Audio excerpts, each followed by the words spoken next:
Good afternoon, ladies and gentlemen, and welcome to the Just IT webinar around effective remote learning. Just to let you know, all of you have been muted on the way in by default, and that way it's to mitigate any background noise that we will have, as we are expecting a huge amount of registrants today, and I can see quite a few attendees are already logged on, which is brilliant. If you do have any questions throughout the webinar today, as you can't speak live into the webinar, you can utilize this questions box so we can put that to our panel of experts and also filter down to any Q&As at the end. So I'm going to hand over to our host today, which is our Service Delivery Director, Sam Tobin. Over to you, Sam. Thank you, James, and welcome everybody, and thanks so much for joining us. So, as James mentioned, I'm Service Delivery Director at Just IT, and part of my responsibility is to ensure that our trainers and our teams of coaches are delivering impactful learning sessions across all of our pathways of delivery, whether they be classroom or face-to-face. So what I'll share with you today really is our journey through COVID and how we were able to develop our teams and our curriculum in line with the feedback shared through our learners through that time in which we needed to take our delivery online. So if you could take us on, please, James. So we'll start by launching the poll. So in a moment, on the right-hand side of your screen, you'll see the poll launch. And the question we're asking is, are you currently set up for remote learning? So if you can please respond on the right-hand side, are you currently set up for remote learning? Yes, no, or don't know. Thank you, James. We've got quite a few answers coming in, Sam, so I'll give that a couple more seconds. Great stuff. And I'm now sharing the results with you now, Sam. That's great, thank you. Well, it's absolutely wonderful to see that a lot of them feel that yes, they are. But for those who don't know, and for those who've simply stated no, let's hope actually that what we share with you today will have some good takeaways for you. Okay, so I'll take you through now our journey, as I mentioned. So James, if you take us on, and let's we'll take a look back pre-COVID, when we were a business which operated what some may interpret as a blended model of delivery. And for us, that was our branded connected model of delivery, which essentially comprised online delivery, video-based learning, e-learning, lab environments, and all those bits and pieces that come into the mix and incorporate online connected delivery. But historically, our delivery model had always been weighted towards face-to-face or classroom teaching, really not uncommon. So we had a great balance and baseline of skill in the delivery team, and we had good experience of delivering a few platforms. So we were well positioned back in March when COVID hit and we went into lockdown to very quickly, in an agile way, harness the skill set of our delivery team and take our training schedule to a pure online model. Really, our mission at that time was to safeguard learning and just ensure that we could connect with our customers through that period. So we were really pleased to be able to do that. You can take us on, please, James. However, in the following weeks and months that followed, naturally our thoughts turned to, well, actually, we know we can do this. We know that we can technically deliver our programs online. How do we improve this? How do we improve the impact for our learners? So we defined 3 key priorities. We wanted to take a review of our content that had been previously designed and delivered in the classroom, and to repurpose, reshape this to ensure that it was effective and impactful delivered through an online platform. We wanted to standardize our approach in delivery, our methodology, through our trainer and coaching teams. And the output of that was to create and define our guidelines and best practice. And beyond that, we wanted to establish our own consistent online brand. We wanted you to know that when you log in and interact with a member of staff at Just IT, it's very clear that we are from Just IT. You can take us on, please, James. We were very much driven by the feedback shared through our learners and employers.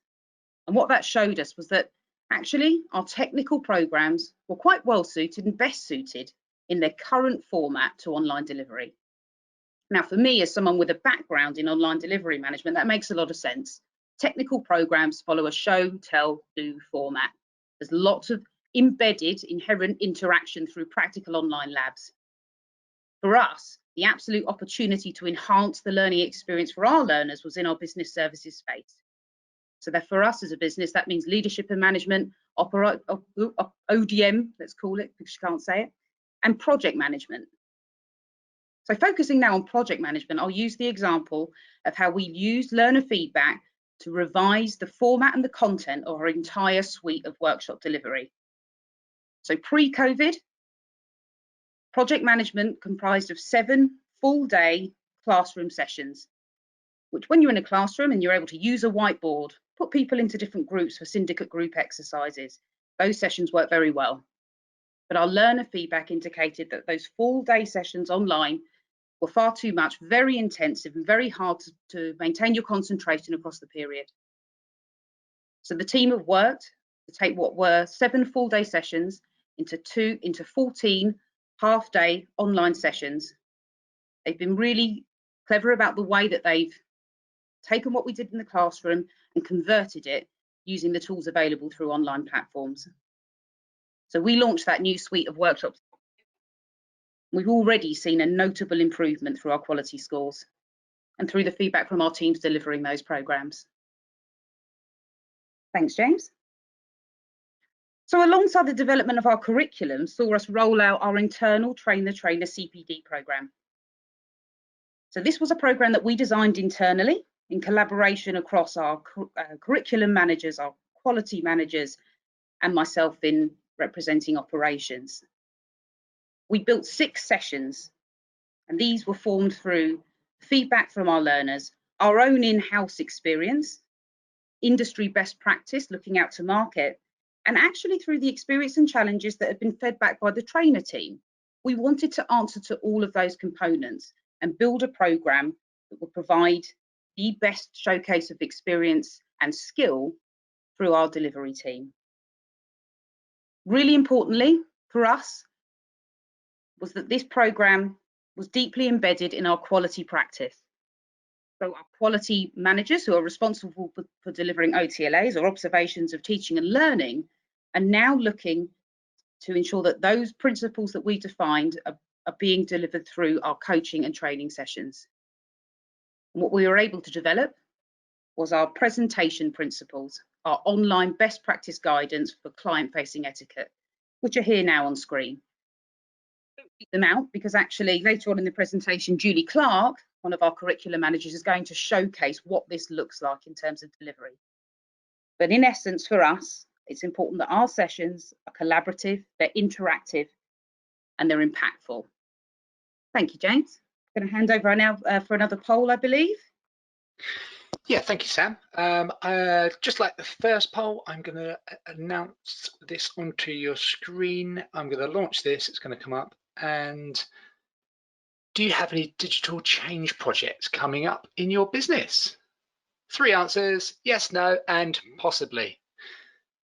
Oh, once again, just like the first poll, I'll give you a few more seconds before I close and launch the results onto your screen. So I'll give that 5, 4, 3, 2, and 1, and the results are coming. So 34% said yes, 24% said no, and 41% said possibly, Sam, which would probably allow us to speak a little bit more with our guests about that. Absolutely. So I'm going to hide the poll now. Back to you in the studio. We can open up the floor now to our guests. So Richard Landon is hosting Trevor McCallan from Hampshire County Council. Trevor works incredibly closely with us across a range of programmes, and we're delighted to welcome him today. So I'll hand over to Richard and to Trevor. And indeed Graham Hunter from CompTIA. So Trevor and Graham, you'd be good enough to come up on camera and join me. That would be fantastic. I'm going to click on a slide, James. I think there's the bios of Trevor and Graham for our audience.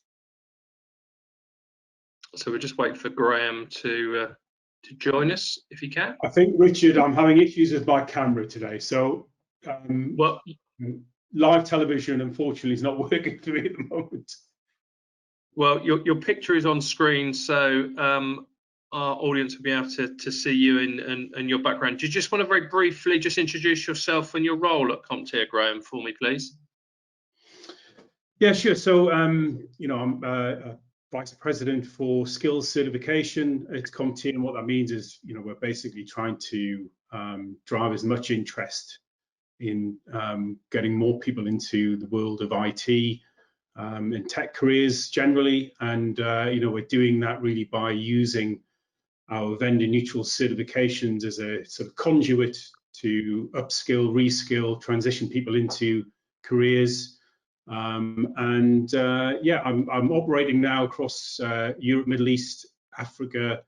I've just taken on the role of Asia Pacific as well, and I also look after Canada. So I'm quite fortunate that I don't have to be on an aeroplane at the minute, because otherwise I perhaps would be, you know, spending a lot more time in Terminal 5. So yeah, that's me. Thank you very much indeed. And Trevor, if you'd be good enough to just to briefly explain your remit at Hampshire. Thanks, Richard. Good afternoon, everybody. So my name is Trevor McAlonan. I am a development manager for apprenticeships at Hampshire County Council. And essentially what that means is that anything to do with apprenticeships comes through me. Anything to do with apprenticeship levy, contract management of training providers, new starts, work with our schools, corporate departments, the whole lot comes through me and my team. Excellent. Just before we kind of get into some specifics, I just wondered if each of you would be good enough just to share some observations, perhaps from your own personal perspectives in respect to the poll results. So the first poll were people set up to do kind of remote delivery. I think 74% said yes, 15% no, and 11% don't know. Is that, you know, how have you found it at Hampshire in that regard? Trevor, how easy a process was it to facilitate? I think we got lucky. I think we got lucky because we are full steam ahead with digital transformation in County Council, and maybe 12 months ago we might not have been in the position that we found ourselves in March. That said, in March we were ready to all walk out of the office and be up and running the next day. So yeah, that poll, not just in terms of Hampshire County Council, also the work that we do with external stakeholders. You know, everyone was in a really good place to make this happen. And where they weren't, then there was areas where we put in some support measures to help people. Okay, well, we'll explore some of those in a minute, if I may. Graham, in terms of the second poll, from kind of being very immersed in the IT sector, I mean, are you slightly surprised that I think it was 34% said their digital change products coming up, coming up 24% no and 41% possibly? Would you have anticipated there to be a higher number of yeses there? I still think that's sort of 3/4, let's say, of those that are going through some element or on the verge of some element of change. And I think, you know, I think we've all had to pivot, and the way in which we've either consumed content or delivered content, whether it be learning, whether it be, you know, meetings or whatever, you know, we've had to pivot. And you know, our organisation is absolutely the same in that sense. We've had to implement new ways of meeting online, new ways of approaching our customers. We all know about the whole Zoom fatigue, but you know, we're trying to bring different and new elements of how we engage with our customers. And yeah, I'm not entirely surprised by those numbers there. Okay, fantastic. Same question to both of you, and it might seem a rather odd question bearing in mind the topic of this webinar, but it was something that on another meeting I was on where the question was kind of asked, which was very simply, does remote training really work? Trevor, you know, from your perspective and from the councils, and not just from an apprenticeship perspective, because I would imagine you're a pretty big council, you've got lots of customers that you need to serve.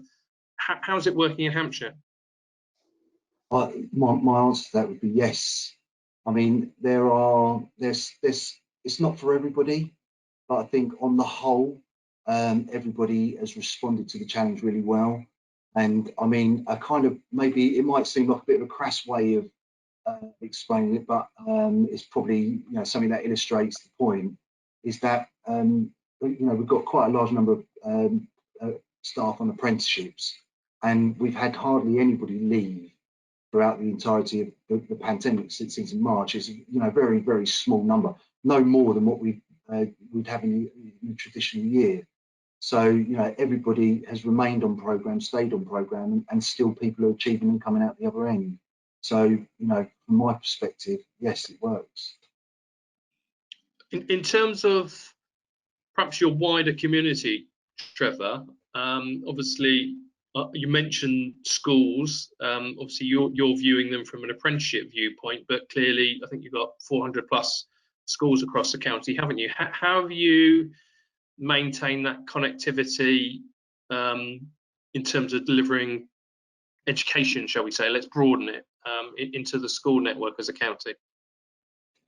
Well, the IT, the digital transformation, the IT that has been rolled out over the last few years has been rolled out through schools as well. And essentially, what we have now is a fully functioning connective system. So, where we work with schools, where we've been working with people in the community, it's worked really well. And that's why I say at the beginning that I think we've got a little bit lucky, because this technology, this rollout has been pretty recent. It's only been over the last couple of years, and I've never heard people talk about IT in this way. I've worked in local authority for quite a long time, about 18 years, and we never talk about it working and doing what it's meant to do.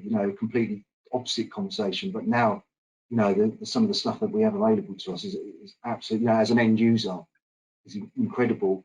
And so we are able to connect with our schools, very well. I would imagine, I mean, Sam mentioned in her piece that obviously we're all used to physically going into classrooms and having in-person training and all the rest of it, but actually in some ways, is there an advantage with the remote delivery in terms of, I don't know, staying connected with perhaps vulnerable adults or children? I'm thinking, the benefits from a well-being and mental health viewpoint, which obviously is a hot topic at the moment. Have you seen any advantages in that regard? Yeah, absolutely. I mean, we have 700 odd care leavers around the county, and you can imagine Hampshire's a very very, very big area, and to be able to meet and connect with them sometimes can be quite a challenge.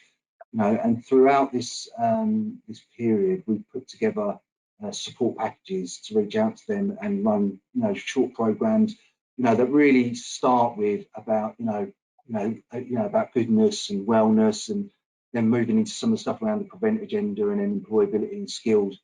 But essentially, it's just about kind of being able to keep connected with those young people.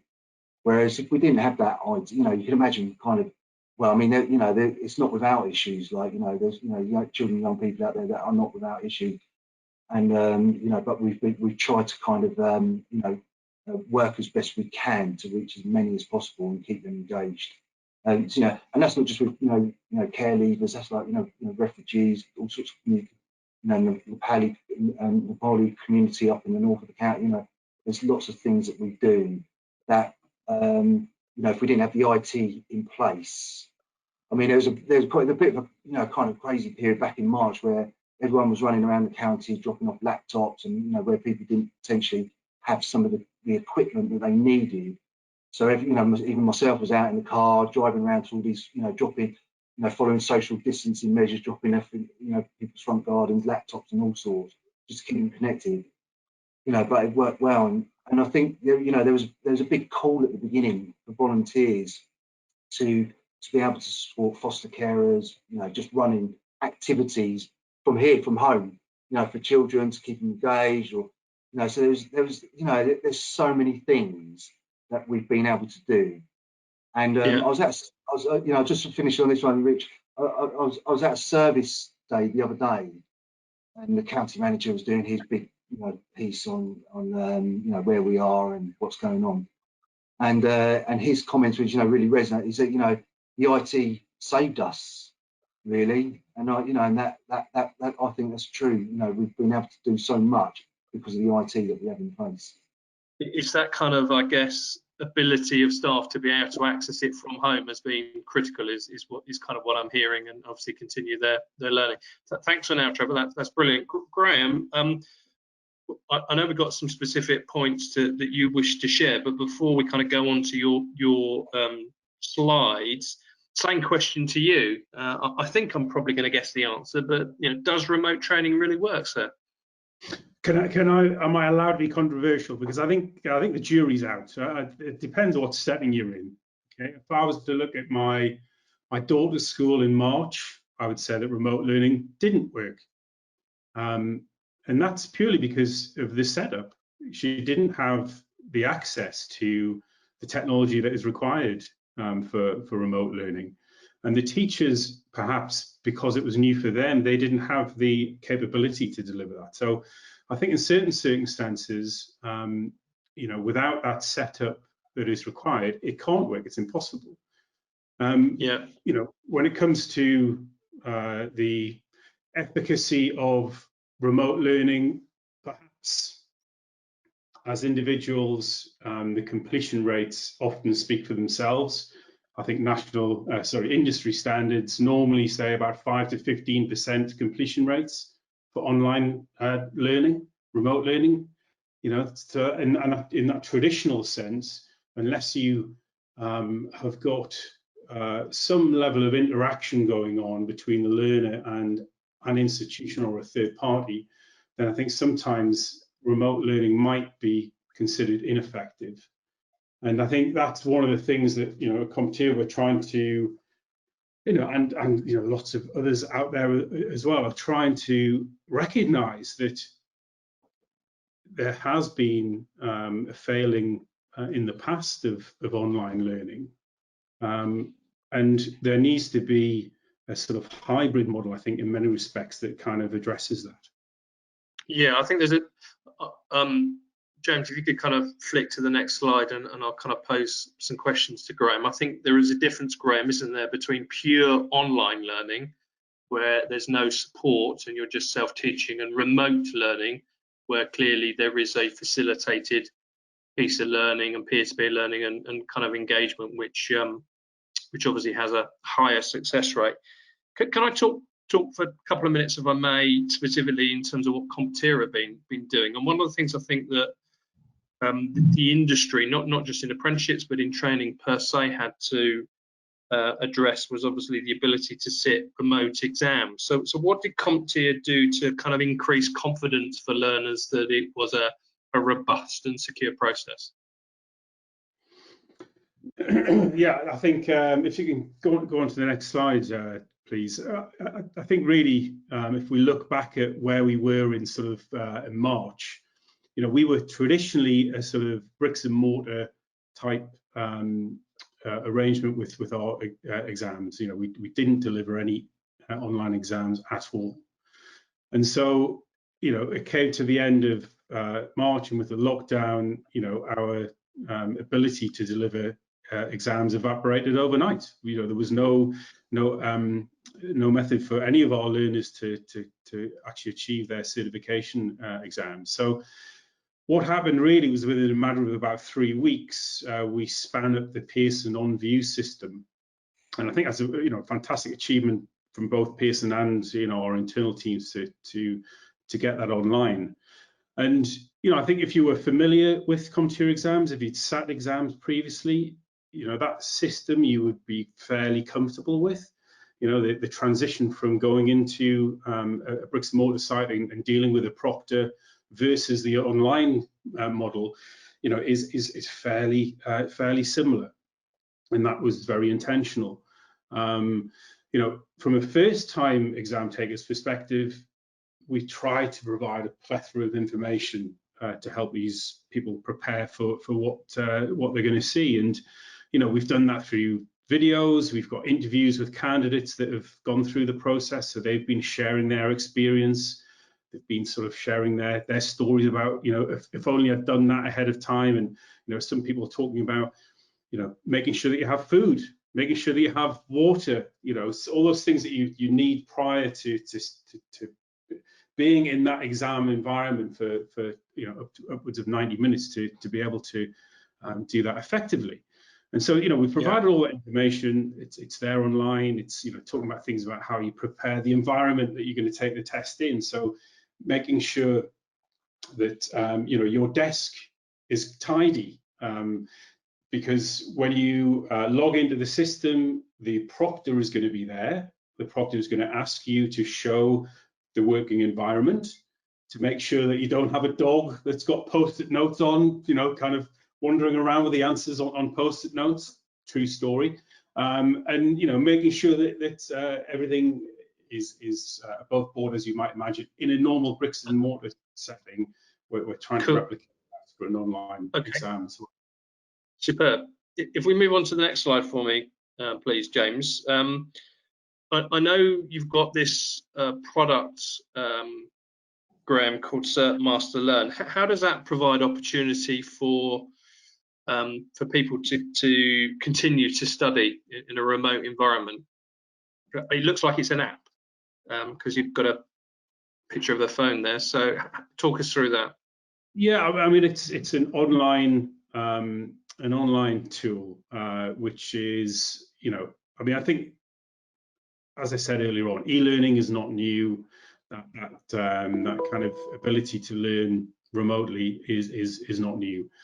We've had online content for many years, but I think, as I said, the sort of unfortunate thing about purely online courses is that completion rate. So it's very, very, very low. So what we wanted to do with CertMaster Learn was trying to address that kind of self-paced learning conundrum where, completion rates weren't as high as they should be. So we created CertMaster Learn, and that was really to kind of represent the best of content design. We wanted to make sure that we can maximize the engagement and, put as many features into that product as possible to keep that interest there.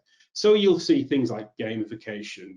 There's videos in there. There's the learning plan. So from day one, you set the objective of when you want to take your exam, and the platform will. And again, instructor-led. I noticed, Graham, back to my point earlier, that best combination of self-study with support from an expert is what I'm reading there. Absolutely, and we have an instructor-led version of this, and that is it's designed for both in virtual and in-person classroom environments. So if we do eventually get back into a classroom, this product can serve that market as well. And, it's helping the instructor to be more effective, because they can, through the dashboard that the instructor gets, the Boost dashboard, it gives the instructor fantastic insight. They can easily identify the course topics that students have mastered, but also it can, flag up the areas where more instruction may be needed. So the real value is giving the instructors the ability to see the students, see how the students are progressing, and then allowing that trainer, as I said, to jump in and assist with the concepts that the students may be struggling with. So it's a very powerful tool, and it's kind of giving the best of both worlds. The slides will be sent out, so if people are interested in that, then they can kind of see that.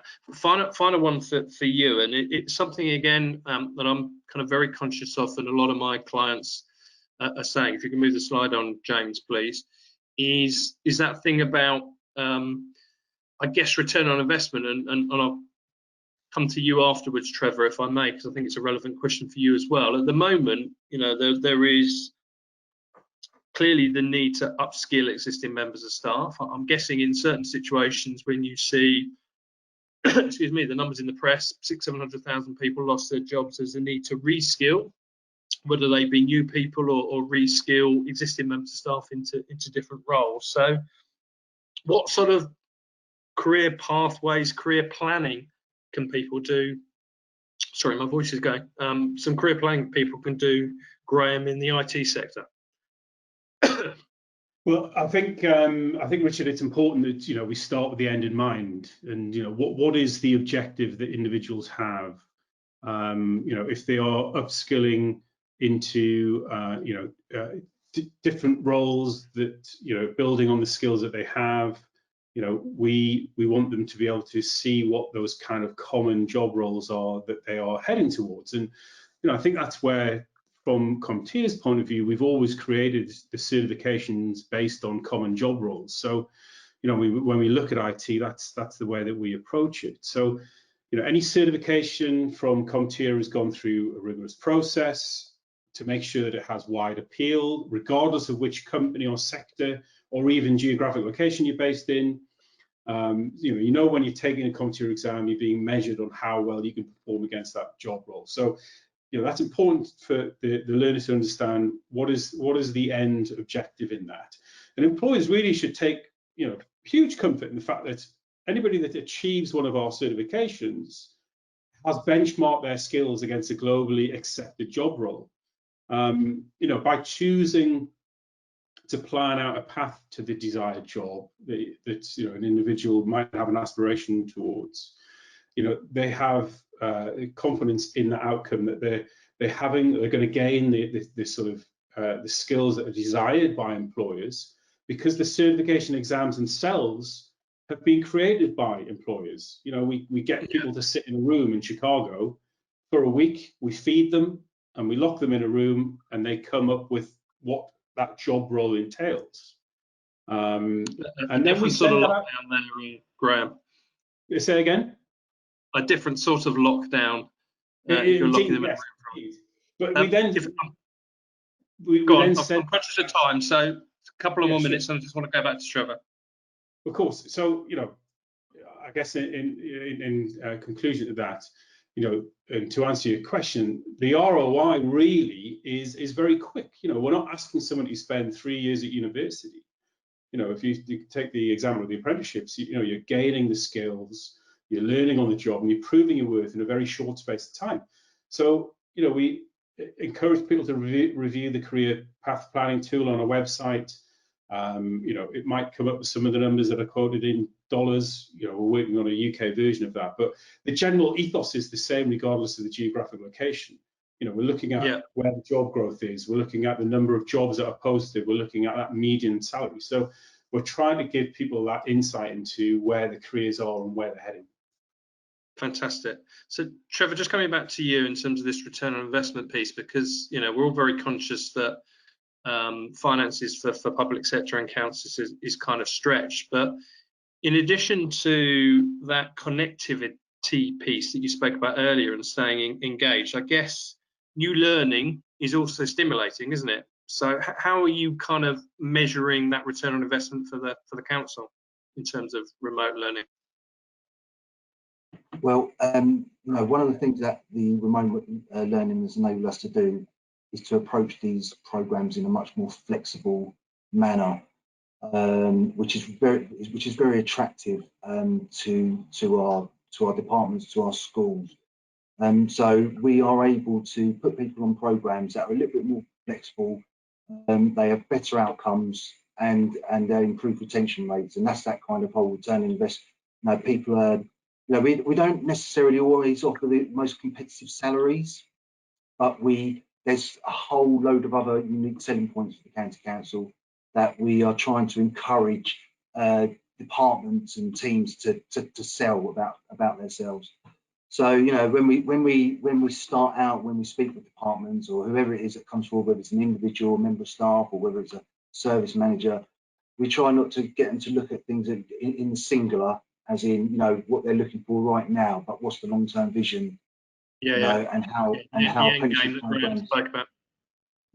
Exactly, and how because you know, sometimes you know, people don't realise that actually now, you know, apprenticeships, you can go right the way through. You know, you start growing your own around level 3 or 4 entry into the council with some of these roles, and then grow them up into the levels 5, 6, and 7.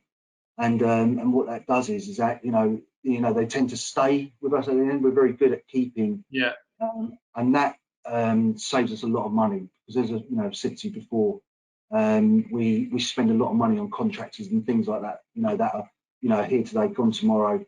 That continuous money that goes out on them. Whereas, you know, if we can have that in-house, grow our own, it's much more effective. Superb. So always be learning, I think, is the message that we can conclude on. Big thank you to both Graham and Trevor for the time today. I think we're now going to hand over to my colleague Julie Clark, who's actually going to do a little micro teach for 5 or 10 minutes just to demonstrate the power of online learning. So over to you, Julie, and thank you, Trevor and Graham. Thanks, Richard.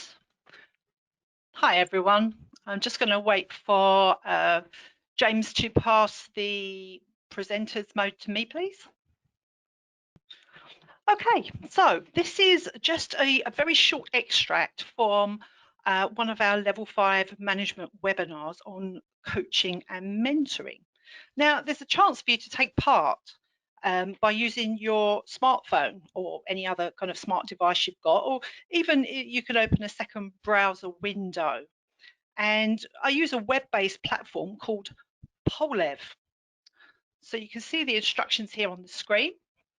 So if you just get your phone, open up a browser on your phone or open up a second browser window on your machine and navigate to polev.com.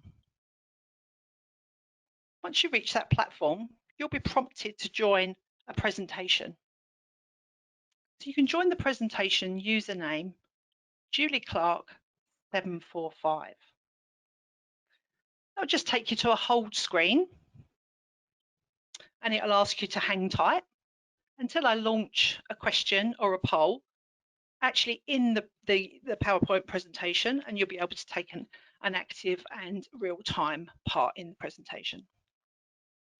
Okay, so let's see if that's working then. I'll move on to my very first poll here. It's just a little temperature check. How are you feeling today? You just tap the screen and you can see in real time, we can say, oh, somebody's really sad. That's not good. Most of us are feeling okay. A lot of us are feeling very, very happy today. So you can see how it works. We can see the real results coming in real time there. You have to excuse my throat. I've got a croaky voice today. That's brilliant. Thanks for that. Okay, let's move on to the next one. So as I said, this is a short extract about coaching. So let's do another quick poll here. How would you rate your knowledge of coaching? Have we got any coaches or mentors on at the moment? Have we got any coaching gurus here? So that's 1, you know nothing about it. 5, you could absolutely teach this session. So most of you, just a middling amount of knowledge, a little bit of knowledge, not too much. So hopefully you come out of this very short session knowing at least one thing about coaching. Brilliant, thanks. So let's start by establishing the difference between training, coaching, and mentoring, as these activities are often a little bit confused. The dictionary definition of a trainer is a person who teaches skills to people or animals and prepares them for a job, for an activity, or for sport. So the role of a trainer is to directly impart knowledge or information to someone else, drawing on their own specific expertise and through instruction or explanation. So for effective training to occur, it requires that trainer to have more specific knowledge than the learner. The trainer's got to be an expert. They need to know the correct answer. And this means the direction of learning flows only in one way. It passes from the trainer to the learner. Let's have a look at the definition of a coach. This is from CIPD, Chartered Institute of Professional Development. And they say a coach has one-to-one conversations to enhance an individual's skills, knowledge, or work performance. In contrast to a trainer who's got to be an expert in their field, a coach doesn't necessarily need to have that specialist knowledge, because coaching presumes that a person holds the key to their own success.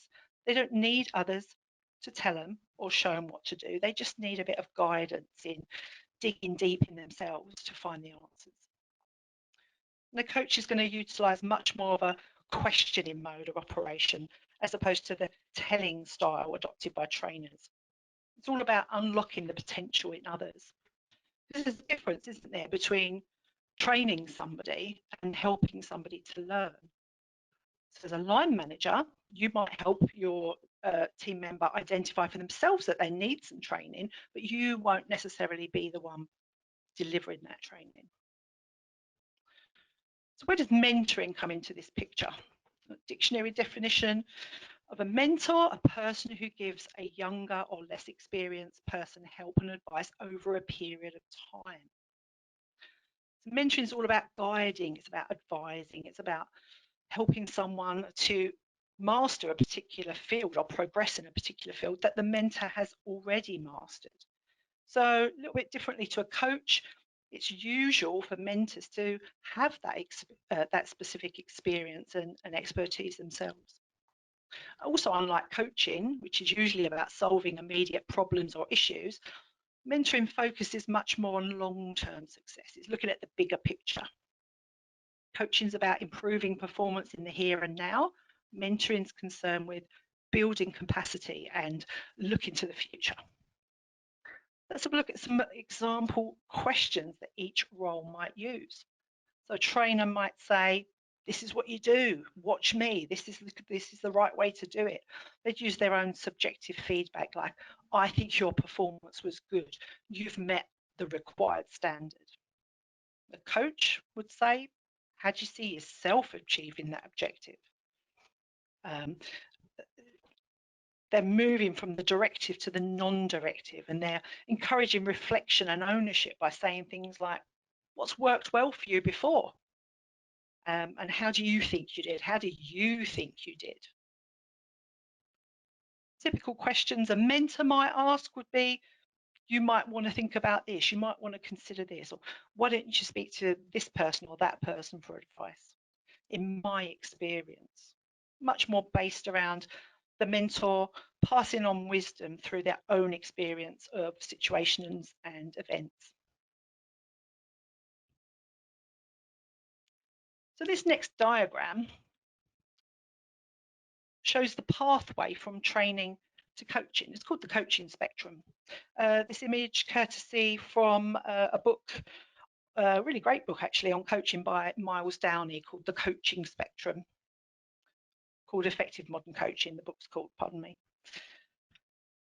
So at the heart of coaching lies the idea of empowering people. The coach creates the environment for change to be achieved. This is a really important concept in coaching. The coach should be listening carefully, asking questions that encourage reflection and deeper thinking on the part of the other person. We call this the push and pull effect. So at the directive end of the spectrum, we are solving somebody's problems for them. We're training them, we're showing them the correct way. And at the other end, the non-directive end of the spectrum, we're helping someone solve their own problems, set their own targets. It's interesting how we see the continuum move from training to coaching as the person takes on more responsibility. But in mentoring, it actually starts to move back down the scale a little bit.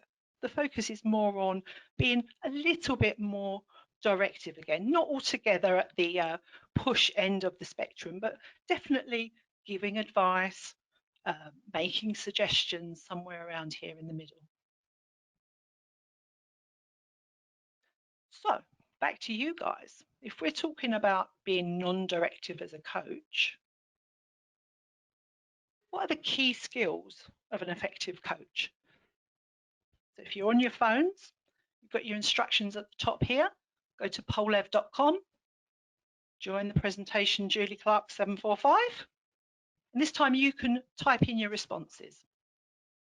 I set all these polls up to be anonymous, so nobody knows who's saying what.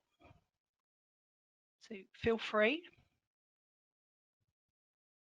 So we've got some stuff coming in now. Empowering, yeah, empowering staff, listen, facilitating, encouraging, yeah, all good stuff.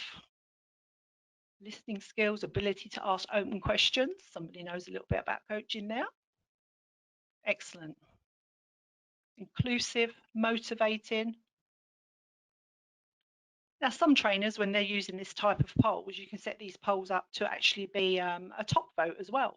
So it's really collaborative with the learners, because as the learners put answers in, they can review their peers' answers, and they can upvote them, and you can kind of get a consensus in the group to what the most important skills are. Thanks, guys. Some really good ideas there. Here's some stuff that I've thought of. An effective coach builds rapport. For me, this will be top of my list of qualities for an effective coach. You know, to effective coach someone, that person's got to place their trust in you to be able to share their feelings. To build trust, you've got to first build rapport. You've got to find that common ground, haven't you? You've got to connect on a personal level. Open and honest goes without saying, doesn't it, really? But to earn trust, we've got to be transparent. We've got to show that we've got good intentions. An effective coach uses questions, listens, or simply uses silence. And this is one of the real key skills of coaching. Leaving a silence is much harder than it sounds. As humans, we feel a bit awkward with silences, don't we? We feel the need to fill those silences. But coaching needs that silence, so the person can consider options and really think for themselves. Before you speak, think, wait, why am I talking? Are you really listening, or are you just filling a silence? 100% present, such an important skill these days to have, I think, when we're constantly being pulled in all directions. I think giving somebody 100% of your full attention, you can't underestimate the value of that. Focuses on the important things. Again, real skill set to have, because we can all go off on tangents sometimes. And as a coach, you've got to be able to bring somebody gently back on track to the real reason for the coaching. You know, what problem are we trying to solve here?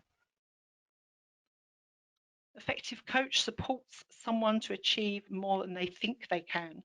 They will always stretch somebody and use encouragement. Okay, what more can you do now? Assumes a non-directive stance. If you think back to the coaching spectrum, as a coach, you've got to avoid the temptation to direct someone. And this is definitely harder than it looks. It's really tempting when sometimes we can clearly see what someone should do. It's really tempting just to jump in with like, right, what I think is, or oh, why don't you do this? If you think about it, we all probably give directional advice all day long to friends and family. We might also ask for directional advice ourselves. What do you think I should do? So as a coach, you've got to be really mindful not to do that, and just to keep asking those probing questions that really encourage reflection. Just remember the ABC of effective coaching. Actively listen, be curious, and then call to action. When we talk about being curious, one of the most simple yet most effective techniques you can use as a coach is to practice using TED questions. TED questions are tell me, explain, and describe. These are the kinds of open and probing questions that really encourage more in-depth replies and self-reflection. These questions encourage someone to speak freely and to speak in detail. So in coaching, when we talk about giving someone space to talk, these types of questions are so important. The more TED questions you ask, the more the coachee will feel that they really have the space to be listened to. TED questions also appeal to most different learning and social styles. You know, tell me questions, they appeal to audio learners. Explain questions, they appeal to logical thinkers. And describe is a really powerful question for creative types. So let's end with another quick poll. What is the ABC of coaching? Is it advise actions, be interested and create urgency? Actively listen, be curious, call to action? Or is it actively talk, be confident and call regularly? Let's see what you guys think this time. because I'm doing a knowledge check, this is a blind entry. You can't see what anybody else is put in until I show the responses. 100% of you have got the correct answer. Excellent. Thanks for taking part. I'm going to hand you back now, I think, to James, or is it Sam? I'm not sure. Back to James, please, Julie, and thank you so much. Back to James. Here you go. Thank you very much, Julie. Really enjoyed that. I'm now going to be handing over to one of our coaches, Pramod, who's going to take us through a little bit of information around the new system, Aptum, that we are currently using in our remote training and coaching facilities of our apprentices at the moment. Pramod, are you there? Thank you, James. Right, so I'm Pramod. I work as a senior business coach at Just IT, and I've been a coach with Just IT for the last sort of 6 years. And more recently, we've been involved with developing Aptum and working through the development and the implementation stage. And one of the key sort of purposes behind Aptum was to improve the customer experience, have a tool that is much more sort of reflective and responsive to what we need from what our customers need. Another objective for Aptum was to support the learner and client throughout the sort of life cycle of the apprenticeship program, so from onboarding right the way through to achievement. We also wanted an integrated approach as well. One platform. Up until this point, we had multiple platforms, so management tools, learning tools, online sort of electronic portfolio sort of tools, and it was becoming there's a lot of double handling with that. Sorry, James, if you want to just go back one again. So we're offering a more seamless approach, and Aptum is designed to support across all of our apprenticeship programs, from IT through to project management and the others. Thank you, James. So one of the benefits is that it gives a single sign-on access to our range of learning materials, and there's a whole load of resources that is embedded within Aptum: simulated lab environments, case studies, podcasts, video-based learning as well. Aptum also allows us to review learners' progress, so we can conduct review meetings, coaching sessions. We can also schedule training through Aptum.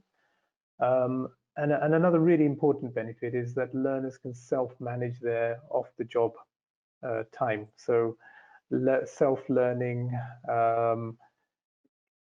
as well as being able to sort of put in ad hoc sort of evidence of learning and development in and around the coaching sessions. Thank you, James. So Aptum is intuitive, so we feel it's user-friendly. And one of the key features of Aptum is that it allows us to measure disengagement. We can, obviously, it has milestones built in as well, so we can monitor how learners are progressing to plan. Thank you, James. The employer interface is very straightforward. So just a handful of tiles.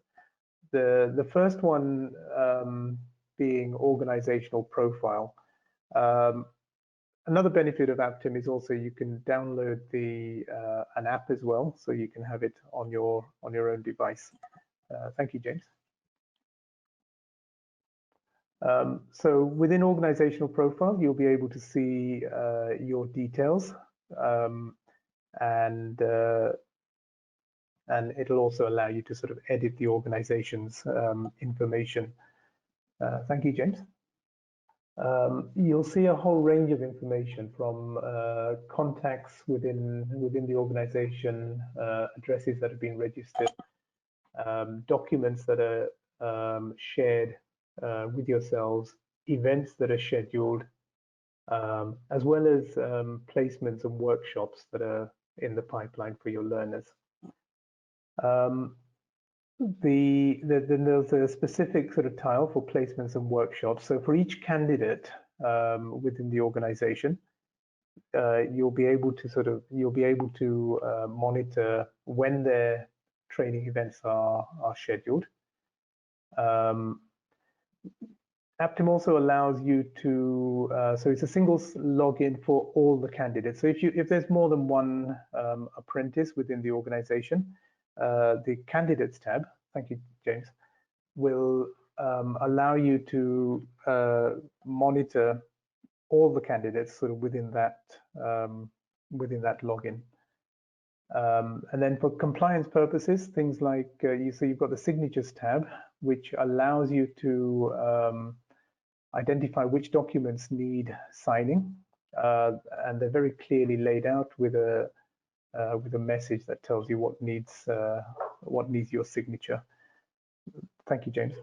And the review signatures, which will contain the review forms and the coaching session documents. So if a coaching session's taken place and it requires a manager's signature, it'll appear in this tab. So it's a one sort of location for sort of everything that you need to do for the learner.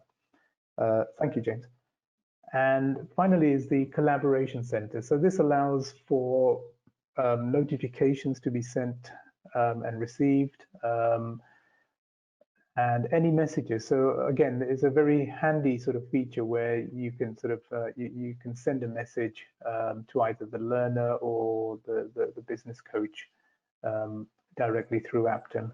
The other benefit with this is also it provides a sort of a record of conversations that have already taken place. So a little bit like WhatsApp. And in future sort of times that can be used as part of evidence for engagement as well. Thank you, James. And that's over to you now, Sam. Thank you so much, Pramod, for taking us through. I believe now I'm to hand over to Lee Dempster at this point. Thanks, Sam. Hope everyone is well. Really just give a little flavour about Just IT. It's a little bit of a whistle-stop tour. We are delighted next year. We'll be celebrating our 20th birthday. Initially, we were set up as a training provider for private students to access careers in technology. And we've subsequently added other solutions in recruitment and apprenticeships over the last few years. So Joseph, if you just flick through. If you fast forward now to 2020, we've continually evolved to be really a pioneering partner of choice. And our aim is to deliver bespoke learning programs nationally. And we put learners at the central part of everything that we do. Ultimately, we want to help close the skill gap and meet the challenges of the digital world now and going forward. Since our birth, we've delivered services that have made a positive impact on thousands of employers. We've trained 7,000 private students, and we've helped approximately 15,000 candidates into jobs and upskilling them. We absolutely love what we do, and we aim to lead the market in innovating, informing, educating, and delivering the best recruitment and apprenticeship and training opportunities and service for our customers to enable them to enrich their lives. We do this because every person matters, and our passion is in inspiring and changing the lives of our learners, our career developers, employees, and clients through the blending of people, skills, and technology. Not only are we unique in the solutions we offer, but we focus on working as one team. And our growth really has come about because, for a number of reasons, I've listed 7 down here. We've adapted and evolved our services in tech and digital to offer relevant solutions, including launching the ISBA and the DA pathways over the last 3 years. And we are looking at launching other pathways in 2021. We monitor and we ensure our business delivers inclusive and diverse solutions for candidates and clients alike. We aim to balance our client portfolio. So we want to focus on levy paying clients, but we also have teams that are specifically set up to actively support SMEs. And we can help them access support from levy paying clients through donations. Our team is there for our customers. Our account managers work as one with our business coaches, our trainers, service delivery managers, and to ensure that the delivery to our customers is seamless. We've taken this approach into working together on what we call Pathway Pioneers. This is an evolution of our pathways, and we ensure that they remain relevant in today's market. And we actively encourage learners and clients alike to be part of this ongoing think tank. Typically, our pathways evolve and change really maximum every 12 months. Your needs are potentially unique to you. So we have Client Services Director, Richard, who was hosting the panel discussion today, and a Service Delivery Director, Sam, who's hosting the whole thing today. And they will work with you and the curriculum leads to ensure that your programs suit you and your staff. They love this part of their job, so really, please feel free to ask them anything. Finally, we monitor almost everything that we do. We want to seek improvements so that we can be the best for you. And to do that, we only employ people who want to be the best in their area of expertise. And we're incredibly proud of the results and the confidence of our customers. So James, if you just go through. I'll sign off with, really is the reason why 70% of our business is repeat.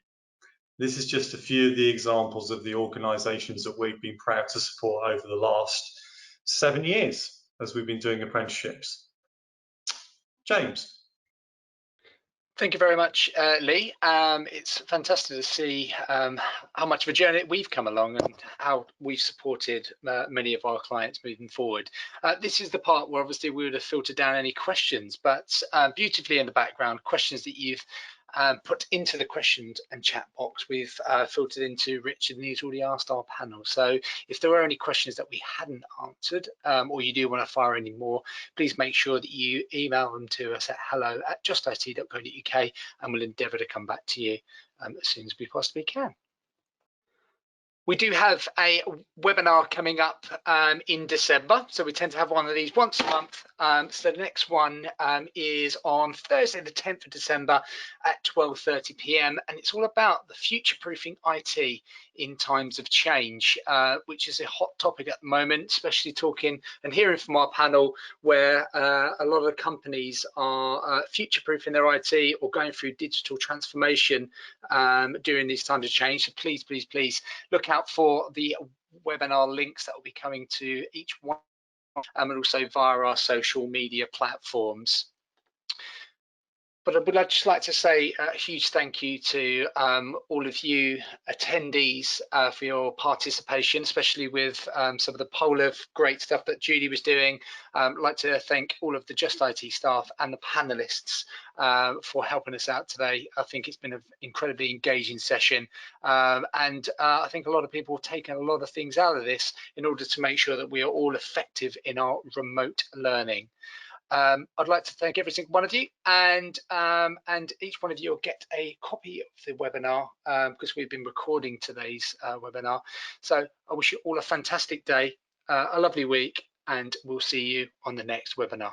Thank you very much. Bye-bye.